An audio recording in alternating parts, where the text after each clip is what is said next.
안녕하세요. 하남 시민 여러분.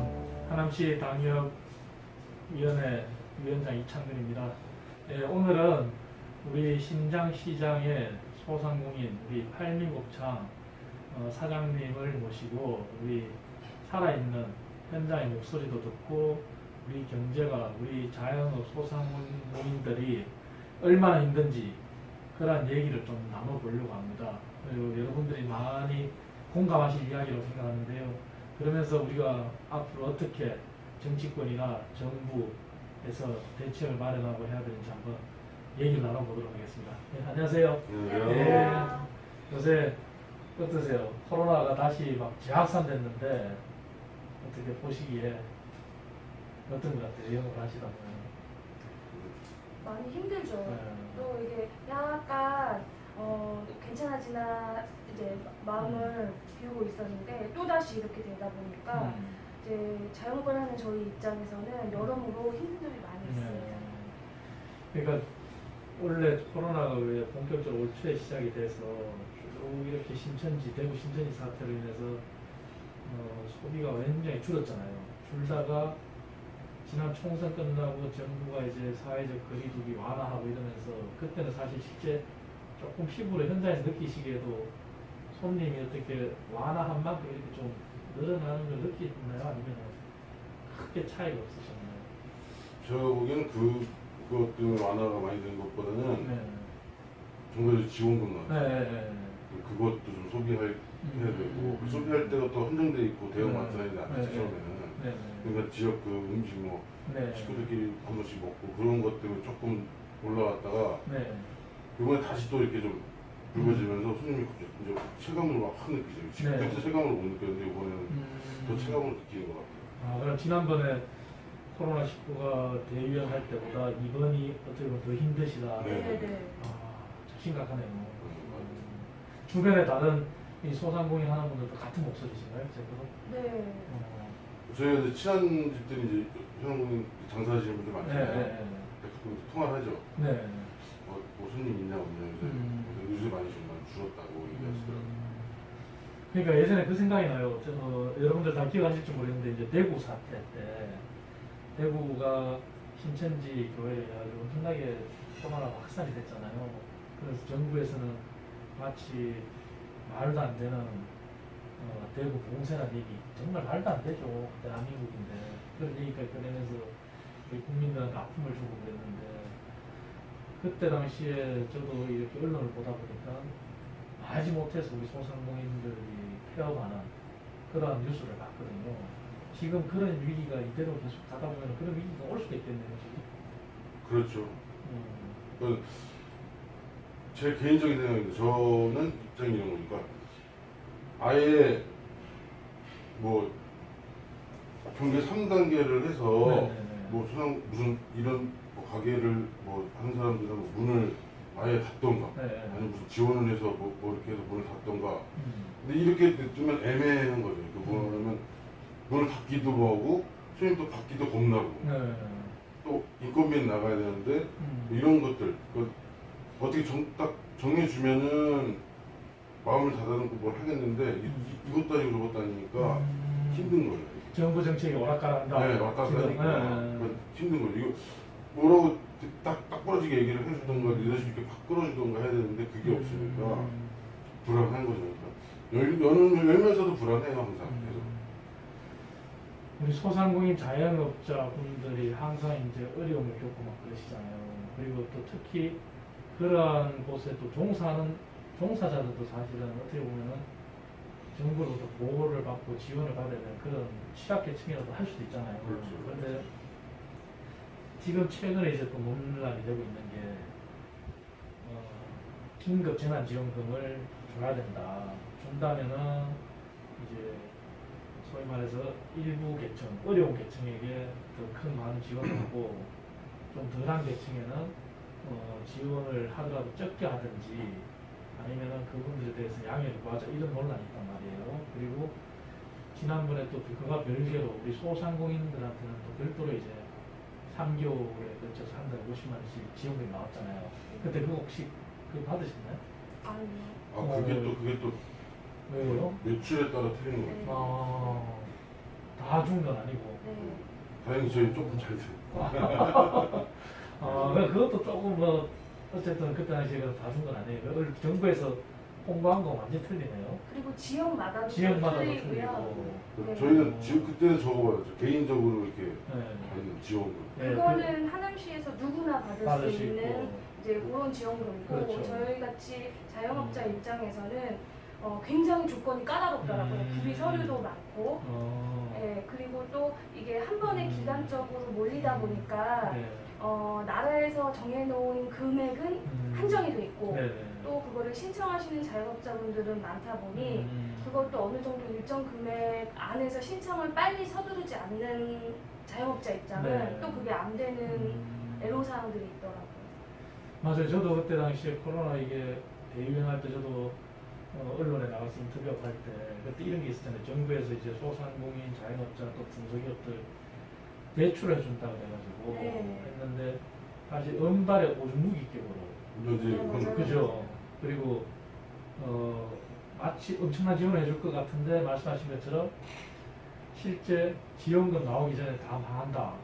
이런 정도 시간이 오래 걸렸잖아요. 네. 신청을 해도 뭐 이게 언제 나올지 모른다 이렇게 그런 논란이 있었는데 그거하고 별개로 아까 제가 말씀드린 거는 우리 전국민 긴급재난지원금처럼 소상공인들한테도 정부가 긴급재난지원금을 3개월에 걸쳐서 50만 원씩 주겠다고 했는데 그것도 결국은 정부 발표하고 다르게 실질적으로는 굉장히 지원이 까다롭고 네. 모든 소상공인들이 다 받았다는 건 아니라는 네. 말씀인 거죠. 네. 그럼 이번에 지금 정부가 어쨌든 우리 하남 같은 경우는 뭐 잘 아시겠지만 제가 늘 말씀드린 거지만 하남은 우리 하남 전체 경제 구조의 자영업자, 생계형 자영업자 저는 표현해요. 네. 그게 이제 소위 말해서 이제 도소매, 음식점, 숙박업, 그 다음에 운수업 등 이런 부분들이 이제 생계형 자영업이라고 이렇게 경제학적으로 칭하는데 그게 하나면 사실 거의 60% 가까이 되거든요. 그리고 우리나라에 9988이라는 말이 있듯이 전체 기업의 99%, 전체 종사자의 88%가 중소기업에 근무한다고 할 정도로 우리나라는 소상공인, 중소기업 비중이 높고 소상공인을 따졌을 때도 사실은 근로자 기준으로 보면 한 60%, 통계마다 틀리지만 70%이 정도 차지한다 이런 통계가 있어요. 그 정도로 우리 소상공인들이 차지하는 비중이 굉장히 큰데. 그렇죠. 네. 그럼 그렇게 봤을 때 또 소상공인들뿐만 아니라 우리 두 분 사장님도 계시지만 또 거기에 종사하는 직원들이 있을 거 아니에요. 그러한 근로자들까지 다 보고 했을 때 이번에 논란이 되고 있는 이거는 뭐 정치적인 그런 논쟁을 떠나서 정말 일반 국민의 입장에서 봤을 때 긴급 재난지원금이라는 것을 일률적으로 똑같은 금액을 지난번에 100만 원이라고 정부가 발표했고 그렇게 줬지 않습니까? 그렇지 이번에도 그렇게 다 줘야 된다. 그리고 지난번에 어쨌든 소상공인들 긴급재난지원금은 정부는 마치 발표를 할 때 다 줬다고 발표하는 것 같지만 실제 현장에서는 그게 아니라 그것도 구분해서 이렇게 줬잖아요. 그것도 놓고 봤을 때 다 주는 게 경제 살리기나 어쨌든 아까 잠깐 그런 효과가 있었다고 말씀하셨지만 그게 도움이 되는지 아니면은 보시기에 정말 못 사는 계층, 힘든 계층에 더 집중하게 하는지 어떻게 보세요? 우리 실무 경제 계시는 분 중에. 이건 네. 좀 너무 힘든 대답이긴 한데 네. 제 생각, 제 개인적으로 네. 솔직히 어려운 분들 먼저 도와드리는 게 맞죠. 정서상 저희 나라 정서상 어려운 네. 분들이 좀 더 먼저 가져가는 게 맞긴 해요. 네.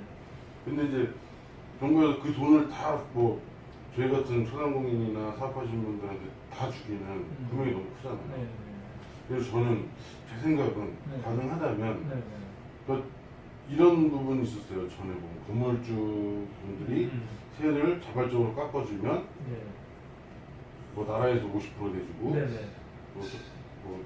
그 주인이 50% 내주고 그렇죠. 이런 게 있었거든요. 네. 근데 저는 생각이 뭐 사업장도 마찬가지고 이 소상공인도 마찬가지고 세적 부분에서나 아니 다른 부분에서 좀 감면을 잠깐 해주는 게 그게 어렵겠지만 단기간에 그 코로나 그때까지는 뭐라도 좀 그런 식으로 지원을 해주고 어려운 분들은 지원금을 드리고 이런 게 바람이 그렇다는 거예요. 바람이. 그 정도면 좋겠다. 그런 식. 제가 전문가가 아니기 때문에 좀 그랬으면 좋겠어요. 오히려 세제 감면이나 사실 그런 다른 부분에서 네. 사업하시는 분들은 어느 정도 일반 일하시는 분들보다는 나니까 그러니까 다른 부분에서 조금 충당을 하게끔 좀 해주시고 다른 그 지원금은 이제 그분들한테 드리는 게 어떻게 보면 낫지 않겠나 싶은 거예요. 주위에 어떻게 이렇게 같이 이렇게 소통하고 계시는 그런 자영업자분들도 비슷한 그런 생각을 많이 하시나요? 그렇죠. 네. 그렇죠. 왜냐면 뭐 지원금 받아야 얼마 못 받잖아요. 그렇죠. 그거에 큰 도움이 안 되는데 저 아는 분들은 그 자발적으로 건물주분이 세를 깎아주셨더라고요. 네네. 그런 부분은 제 착한 건물주고 아, 예. 대부분 그렇지 않지만 맞아요. 그런 네. 건물주 부분들도 사실은 정부가 못하는 역할 그분들이 사실 한가닥 하고 있어요. 지난번에. 네, 맞아요. 정부가 해줘야 될 역할을. 그렇게 해주시면 너무 고마운데 다들 네. 근데 그 부분이 그런 거죠. 그러니까 정부에서 반, 뭐 건물주분이 반 하면 건물주는 어디 반을 대게 되잖아요. 그 부분을 조금 뭐 돈을 안 대고 뭐 건물주분들이 임대사업자를 하시기 때문에 네. 지원을 해주시면 그 부분에 뭐 세액을 좀 감면해 준다든가 네. 그러면 이제 계산으로 따지면 그분들은 돈을 좀 덜 내는 그러니까 자기 돈이 안 들어가고 세법으로 하면 좀 감면이 되는 그런 게 있으면 좋지 않겠나 싶어요. 네. 그러면 이제 세제 얘기로 넘어가서 세금 많이 내시죠? 부담이 되죠? 네, 그렇죠. 그렇죠. 그게 정부는 그래요. 정부는 자영업자분들, 소상공인분들 세제 부담을 완화한다, 또 카드 수수료 부담을 완화한다 해서 많이 지원해줬다고 정부는 항상 발표하는데 실제 현장에서 실물 경제 현장에서 느끼시는 건 어때요? 이게 해가 거듭할수록 세금 부담이 많다고 느껴지세요? 아니면 진짜 정부가 발표한 것처럼 실질적으로 그렇게 카드 수수료 인하라든지 여러 가지 세제 혜택이라든지 이런 게 있다고 보세요? 어땠어요? 실질적으로 해가 거듭할수록 이렇게 보시면 바뀐 건 없는 것 같아요. 바뀐 느낌 건 체감으로 느껴지고 아 이거 체감으로. 이게 저희는 이제 한 달에 이거 이만큼 팔면 얼마 벌었구나 네. 그렇잖아요. 네. 뭐 그렇게 이번에는 세금을 덜 내서 조금 많이 벌었구나 이런 체감은 느낀 적이 없는 것 같아요. 근데 세금 담당 하시니까 네, 말씀 편하게 진짜 있는 대로 하는 얘기라서 이제. 모르겠어요. 그러니까 지금 저희가 횟수로 이제 3년, 4년째 네. 이제 이곳에서 이제 장사를 하고 있는데 이제 지금 시국인지라 지금 뭐 코로나 사태도 그렇고 또 한참 뭐 어제 부분도 그렇고 뭐 태풍 오고 또 다사다난했잖아요. 네. 그러니까 그렇다 보니까 이게 실질적으로 체감에 이렇게 매출적으로 확 다가온 게 진짜 처음이거든요. 네. 그러니까 뭐 그동안도 뭐 아주 편하진 않았지만 네. 이게 그렇다 보니까 저희뿐만 아니라 네. 자영업자 하시는 분들 다 말씀 나눠보고 들어보고 하면 이게 세금적인 부분도 마찬가지고 여러 가지 면에서 많이 진짜 힘든 것 같아요.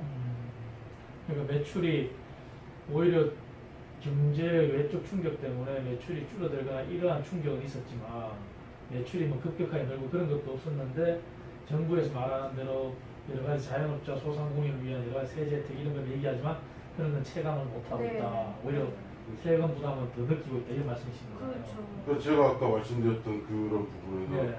지원을 그런 쪽으로 해주시면 네. 훨씬 좀 더 나을 것 같다는 힘이 될 것 같아요. 어떻게 보면.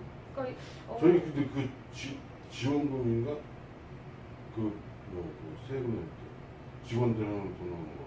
고용지원금. 네, 고용지원금 그런 것도 좀 줄었지 않나? 네, 줄어들었어요? 많이 줄었어요. 그게 어떤 이유로 주는지 모르겠는데. 네.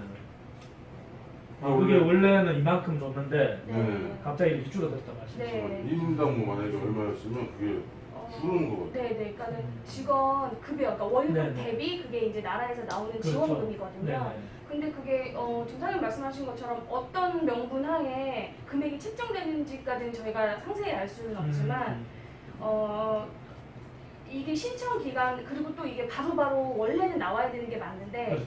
이게 해마다 이제 나라에서 이제 기준을 삼아서 네. 저희가 신청을 해야 되는 그 기간이 있거든요. 네네. 근데 보면 그 기간 안에 접수를 하더라도 저희뿐만 아니라 많은 소상공인 분들이 접수를 하다 보니까 네. 그게 안 나오는 건 아니지만 몇 달께 한 번에 나오고 이제 이런 부분들이 있더라고요. 그리고 금액도 많이 줄었어요. 네, 그래서 이제 저희 입장에서는 이거를 뭐 그때마다 바로바로 아 이렇게 이런 루트를 통해서 금액이 이렇게 감소됐습니다라는 거를 그때그때 바로바로 인지를 하지 못하는 입장에서는 이제 하나하나 힘들고 하다 보니까 그런 부분까지도 플러스 되는 요인이 아니라 기존에 계획을 세웠던 금액마저도 줄어드는 상황이다 보니 여러 가지로 힘든 점이 많죠. 근데 이게 있는지도 모르는 분도 많죠. 그렇습니다. 그러니까 네, 저도 맞아요. 이렇게 현장에 가서 여러분들 만나보면은 말씀하신 대로 정부가 상세하게 인포메이션을 주고 중앙정부가 못하면 지방정부라도 그렇게 할 필요가 있는데 정말 그런 경우가 많더라고요. 그리고 방금 말씀하신 것처럼 왜 줄었는지에 대한 설명도 없이 갑자기 줄여버리면은 그러면은 우리 사업체를 경영하시는 입장에서는 작은 계획을 다 세웠는데 갑자기 그 부분이 그렇죠. 그러면 펑크나는 부분이 되는 네, 거잖아요. 네, 맞아요. 이런 거가 있어요. 저희 같은 경우는 조그만 네. 진짜 조그만 가게잖아요. 네. 그런데도 저희가 잘 모르니까 일단은 오면 다뭐 아르바이트를 쓸 수도 있고 하는데 다 직원으로 주는 거예요. 직원을 사대보험을 들어주고 네. 직원 등록을 다 한 거예요.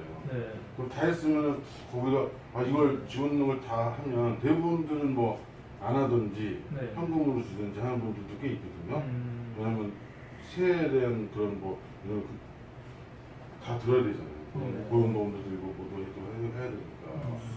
저희는 다 들어주고 했는데 그만큼 혜택을 받는 건지 안 하는 게 말고 그냥 아르바이트로 쓰는 게 맞는 건지 이게 또 이것도 헷갈려요. 세액 부분에서. 그러네요. 그러니까 저희는 직원 등록을 했어. 그러면 나라에 그거 세금을 내는 거잖아요. 네. 그러면 그 세금을 내고 우리가 좀 많이 벌어가야 되는 게 맞는 건데. 그렇죠. 어느 네. 정도. 근데 이거는 그거를 신청을 하는 게 맞는 건지 안 하는 건지 어떻게 하는 건지 잘 모르겠어요. 네.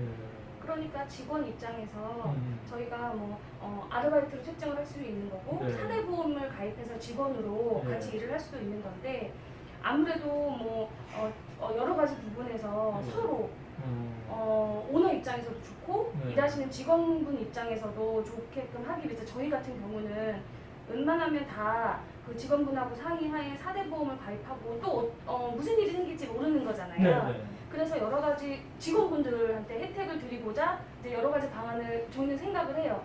근데 이렇게 가만히 이번에도 보다 보면 뭐 예를 들면 아르바이트 일하던 친구가 이제 이 친구가 사회생활을 하기 위해서 젊은 친구 같은 경우에는 여러 가지 방안에서 사대보험을 가입하는 게 훨씬 그 친구 입장에서는 저희는 이득이라고 생각을 하거든요. 그렇게 해서 진행을 했는데 1년이 딱 되니까 퇴직금을 당연히 줘야 되는 거잖아요. 근데 저희 입장에서는 매출은 오르지 않고 나가야 되는 세금을 갖고 또 이제 저희 입장에서만 생각하면 보면 오너 입장에서 직원분이나 나라에 내는 세금은 꼬박꼬박 내고 직원분한테 여러 가지 이제 혜택을 드리기 위해서 방법을 강구를 해도 정작 저희 입장에서는 플러스 되는 요인이 없다는 거죠. 그러니까 올해 같은 경우도 비가 너무 많이 와서 예를 들어 500원 하던 호박값이 4,500원입니다. 그러면 저희 입장에서는 야채값이 올랐다고 그거를 드리던 걸 안 드릴 수는 없는 입장이거든요. 그러면 저희 한 달에 나가는 뭐 이런 재료비라던가 이런 부분이 굉장히 많이 차이가 나요.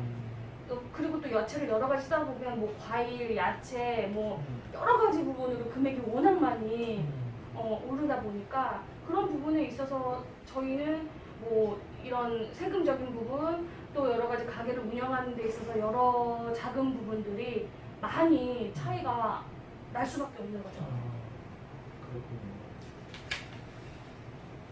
또 뭐 오늘 우리가 크게 코로나19라는 큰 사태 때문에 우리 자영업 소상공인 분들의 애로점을 듣고 하기 위해서 이제 결국은 얘기 나누는 게 우리가 긴급재난지원금, 우리 소상공인 지원금, 그리고 세제부고, 그다음 고용지원금 등등 많은 얘기를 주셨고 또 혹시 또 현장의 목소리를 들려주시고 싶은 또 다른 얘기가 있을까요? 이거는 이제 제가 40대인데 40대 초반인데 이제 저희 세대 40대 40대 50대들 이제 제 주위에 집 있는 친구들이 거의 없어요.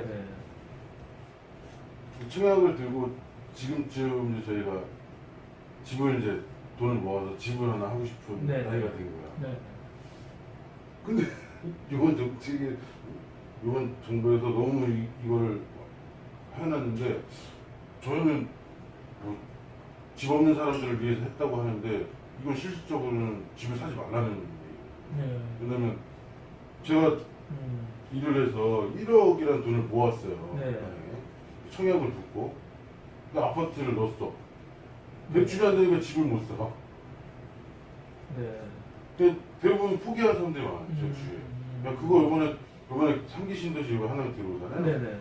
그거를 생각했던 사람들이 많은데 네. 물어보면 아, 우리 돈 없어도 못 들어가. 안 돼. 뭐 거긴 뭐 딴 거 있죠. 그 임대아파트나 공공분양 같은 거는 어차피 월세 내고 사는 거 같은 느낌이니까 애초에. 네. 그러니까 포기를 많이 하죠. 지금 네. 이번 정부 때문에 부동산이라는 이 부분 내 집 마련을 포기하는 사람들이 꽤 많아요. 주의해요. 예, 그렇죠. 이게 어떤 게 좋은 건지 진짜 모르겠어요. 뭐 진짜 집 없는 사람들이 집을 할 수 있는 기회인지 아닌지는 제가 확실히 모르겠어요. 그런 부분이 좀 궁금하기도 하고 네. 그게 제일 저는 그게 네. 집 마련, 네. 부동산 집 마련. 우리 이 대표님 또 따로 또 들려주고 싶은 예시가. 요즘에 저희 주변 지인분들이나 뭐 가족 친지분 혹은 주변 친구들 얘기를 하다 보면 모든 대화의 화두가 네네. 뭐 지금 코로나 같은 경우는 저희가 막을 노력은 하지만 네네. 각자 노력할 뿐이지 이거를 어떻게 할 수 있는 방법이 사실 쉽지 않잖아요. 그렇죠. 그렇죠. 뭐 수입회라든가 폭염이라든가 네. 코로나라든가 근데 네. 이런 부분은 저희가 각자 진짜 열심히 네. 노력을 해서 이겨나가야 되는 부분인데 지금 말씀하신 것처럼 이런 주택적인 부분 네.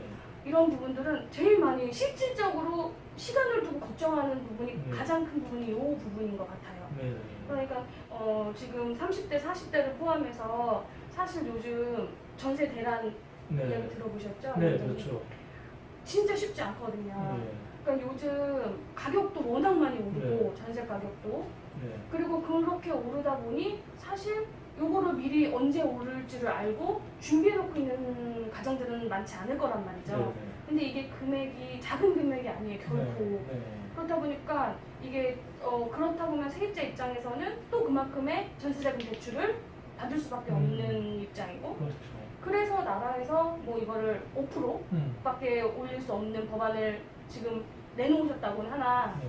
사실 그게 뭐 지금 시행된 지가 얼마 되지 않아서 여러 가지로 뭐 어떻게 앞으로 진행이 될지는 모르겠지만 세입자 입장이나 또 세대 그러니까는 집주인 입장이나 여러 가지 애로사항들이 진짜 많더라고요. 네. 그러니까는 이게 과연 맞는 정책인 그런 건지 이게 그 5% 올리는 거에서 네. 그 부분에 대해서는 조금 유예 기간을 줬어야 되지 않나 연습할 수 있는 그런 거는 그 집주인 입장에서는 만약에 이 전세를 이만큼 주고 네. 나머지 계획이 있을 거 아니에요. 네. 자금을 불릴 수 있는 네. 만약에 뭐 그때는 입주 시기에 아무것도 없었어 집에 네. 그 인프라가 성경이 안 되니까 전세 가격이 낮았었단 말이야. 네. 그래서 요것밖에 못 받았어요. 원래는 만약에 5억이라는 돈을 받아야 되면 벌반밖에 못 받았단 말이에요. 그래서 처음에 2억 5천을 받았어. 근데 지금은 형성된 그 주의가 5억이야 전세가. 네. 그래서 5억을 당연히 받아야 이 사람은 뭔가 자금 계획이 있잖아요. 네. 집주인 입장에서는. 네. 근데 이게 갑자기 5%밖에 못 드린다고 정부에서 발표를 한 거예요. 네. 무슨 연습 기간, 유예 기간을 주지 않고. 그럼 이 집주인은 난리가 난 거예요. 이거 어떻게 해야 되나. 이렇게 되면 자꾸 편법을 쓰게 될 것 같아요. 맞아요. 그러니까 이런 것들이 좀 궁금하고 저희는 이제 부동산 이런 거에 경력이 아무 모르니까 그래서 박사님 출신인가 하시니까 많이 알려주셔야 돼요. 네. 근데 궁금한 게 지금 좀 저희만 말을 많이 해갖고 대답을 아니요. 예. 네. 오늘 시청자 여러분 정말 이게 우리 살아있는 현장의 얘기입니다. 정말 이러한 취지로 오늘 우리 신장시장을 대표하는 팔미곱창 대표님 두 분을 모시고 이 얘기를 들었는데요. 여러분들 우리 살아가는 세상 똑같습니다. 저를 포함해서 우리 실물경제 살아가는 모든 경제 주체들이고 우리가 이 얘기에 편하게 이렇게 들으셨지만 공감을 할 거라 생각해요. 저도 실제 지금은 어쨌든 당협위원장으로서 정치인의 길을 걷고 있지만 그전엔 저도 기업 생활도 했고 저도 학교에서 학생들도 가르치고 하지만 이번에 더더욱 느끼는 것은 오늘도 이런 말씀 들으면서 제가 절감하는 게 정말 다 정답은 현장에 있다. 그래서 우리의 문제의 답은 현장에 있다. 우문현답이라고 네, 얘기하셨죠. 맞아요. 그래서 저는 오늘도 그런 걸 많이 느꼈는데 아까 말씀 나눈 것들 한번 정리를 해보겠습니다. 여러분들 정리를 하면은 우리가 문재인 정부가 어쨌든 내년도에도 600조라는 슈퍼 재정을 한다고 하는데 오늘 말씀 중에 정말 제가 공감하는 건 경제학적으로 접근했을 때 그리고 재정이 600조다. 600조 중에 과연 복지 재정이 얼마고 말씀하시나 실물 경제 살릴 수 있는 그런 재정이 얼마고 또 이러한 논쟁을 하잖아요. 그런데 재정을 늘리면 뭐하냐. 우리 소상공인들 자영업자 아까 말씀하신 것처럼 우리는 매출은 제자리 걸음이고 오히려 경제가 어려운데 매출이 떨어져도 세금은 똑같은 것 같고 우리 나가는 돈은 똑같고 그래서 예측이 안 된다. 그런 말씀하신 것처럼 실제 그렇게 피부에 와닿지 않습니다. 정말. 그런데 한편으로는 또 600조라는 슈퍼 재정을 만드니 미래 세대에 대한 부담을 줘서 안 된다. 그래서 국가 채무를 늘려서 안 된다. 이렇게 또 한편에 주장하면서 얘기하는 게 늘 지출 구조 조정을 해라. 맞죠. 그리고 그것도 맞는 네, 비과세나 여러 가지 감면제도, 세액 감면이나 이런 거를 축소해라 이런 얘기를 해요. 근데 오늘 저는 이런 얘기를 들으면서 제가 실감한 거는 당장은 지출 구조 조정을 해야 되고 비과세나 여러 가지 세제 감면에 이런 제도들을 정비해야 되는 건 맞는데 우리 소상공인 자영업자들의 현장에 정말 와서 이분들에 대한 코로나19 아까 말씀하셨지만 긴급 재난지원금보다는 실질적인 피부로 와닿는 그러한 세제 혜택 즉 다시 말해서 비과세나 세제 감면도 경제를 살릴 수 있고 우리나라의 종사자들의 60, 70% 차지하는 소상공인 아니면 아까 말씀드린 대로 9988이라고 하는 대다수를 차지하는 중소기업들을 위한 그러한 비과세나 세제 감면은 사실은 필요하다 이런 걸 저도 느꼈어요. 그래서 그런 부분들을 지금 저희는 야당이지만 다음 대선 때까지 한번 철저히 점검해 봐야 되겠다 그런 생각을 했고요. 그리고 이건 참 정부가 잘못인 것 같아요. 아까 말씀하셨지만 고용지원금이라는 제도가 있는데 정말 우리 박 대표님 말씀하신 것처럼 모르고 지나치는 우리 자영업자들 소상공인들이 많아요. 근데 알고서 이렇게 시행을 하심에도 불구하고 지난번 코로나19 사태 때 중소기업들 또 소상공인 자영업자들 위기를 극복해 주겠다고 하면서 긴급 자금 지원이나 대출을 했는데 신청을 했는데 한 달이 지나도 돈이 안 나오니까 돈 나올 때 기다리다 문 닫은 업자들이 많다고 또 은발의 오줌 누기 격으로 정말 요만큼 집거리만큼 지원하니 해소가 안 되는 거죠 위기가. 그런 사태를 봤는데 오늘 또 말씀하신 것 중에 정말 중요한 포인트가 고용지원금이라는 것도 왜 갑자기 지원금이 줄었는지 그런 것에 대한 설명이 없다는 건 참 정말 정부가 잘못하는 것 같아요. 중앙정부가 됐건 지방정부가 됐건 그러한 정부 정책을 집행하는 공공기관이 됐든 그러한 부분들은 정말로 우리가 공공에서 제대로 된 설명과 그러한 제도가 있다는 것을 해드려야 될 것 같아요. 그래서 그게 오늘 중요한 수학인 것 같아요. 그래서 그 부분도 다음에 어느 정부가 들어서든 제대로 개선해야 되겠다 그런 결론을 내렸고요. 세 번째 부분은 우리 오늘 두 분 대표님하고 우리 모든 우리 사업을 하시는 사업주분들이 똑같은 생각일 것 같아요. 정부는 무조건 정규직을 늘려라, 비정규직 하지 마라 이렇게 문재인 정부는 했고 모든 정부가 취임을 하면 비정규직 문제 해결에 참 노력을 많이 한 건 사실이에요. 이게 어떻게 보면 탁상공론식의 해법이 아니었나, 탁상공론식의 논쟁이 아니었나 이런 생각이 듭니다. 오늘 말씀 들어보니 우리 두 분 대표님뿐만 아니라 모든 우리 소상공인 자영업자 대표님들이 종사자들한테 잘해주려는 그런 분들이 대다수일 것 같아요. 그런데 아르바이트를 쓰는 게 유리할지 그분들은 4대 보험을 지원하면서 그분들 그렇게 하는 게 유리할지 종사자 입장에서도 불리할 수도 있고 때로는 그렇게 해도 우리 사업주 입장에서 뭐가 유리할지 그게 예측이 안 된다는 것도 참 정부가 잘못한 것 같아요. 무조건 정부가 비정규직 없애라 그렇게 하는 게 아니라 그러한 부분들도 현장의 목소리를 들으면서 그러한 비정규직 부분도 업종별로 기업의 규모별로 그리고 소상공인 자영업자도 여러 가지 유형을 나눈다면 너무나 천차만별일 것 같아요. 그게 일률적인 잣대를 계속 했는 게 문제가 아닌가 이런 생각이 이렇게 들었습니다. 들었고 그 부동산 말씀하셨는데 아까 제가 600주 슈퍼 제정하면서 미래 세대에 부담을 주지 않기 위해서 국가 채무 비율을 이렇게 고민을 하고 경제학자가 하는 얘기인데 네. 부동산 문제를 정말 저도 방송 나가서도 아까 임대차 3도 5%를 유예기간도 안 두고 했는데 시장은 거꾸로 가고 있죠. 그래서 우리 박 대표님이 말씀하신 것처럼 집을 주위에 포기하는 사람이 많다. 순간 그 생각이 번쩍 들었습니다. 우리가 600조 그러면서 미래 세대에 대한 부담을 주지 않는다. 재정에 대한 구조조정을 해야 된다. 국가 채무 비율을 지켜야 된다 하는데 집을 포기했다. 그런 얘기 딱 듣는 순간 미래 세대가 사라지고 있다는 생각이 들어요. 네, 맞아요. 그죠? 집을 안 사고 현실에 쳇바퀴 돌아가듯이 그렇게 살다 보면은 그거야말로 어떻게 자녀 계획을 세우겠습니까? 결혼 계획도 못 세울 거 아니에요. 그죠? 그렇죠. 저희가 미국 사람도 아니고 네. 렌탈 세대가 될 것 같은. 그러니까요. 빈부일차가 더 네. 심해지는 것 같아요. 그 말씀을 듣는 순간 저는 미래 세대가 사라진다는 생각이 얼핏 들었어요. 이거야말로 진짜 어느 정부가 다음에 부동산 정책을 하더라도 아까 말씀하신 그런 해결을 할 수 있는 부분 충분히 그거는 부동산 같은 거는 어떻게 보면은 지금의 부동산 대란은 그러니까 인재라고 할 수 있잖아요. 자연재해가 아니라 그렇기 때문에 정말 해결할 수 있는 부분인데 그러한 부분에 대해서 우리가 전향적으로 다음 대선 때까지 정책 준비를 잘해서 오늘 우리 두 분 대표님 나오셨지만 이런 현장의 목소리를 더 많이 듣고 그리고 이 영상을 만약에 우리 하남시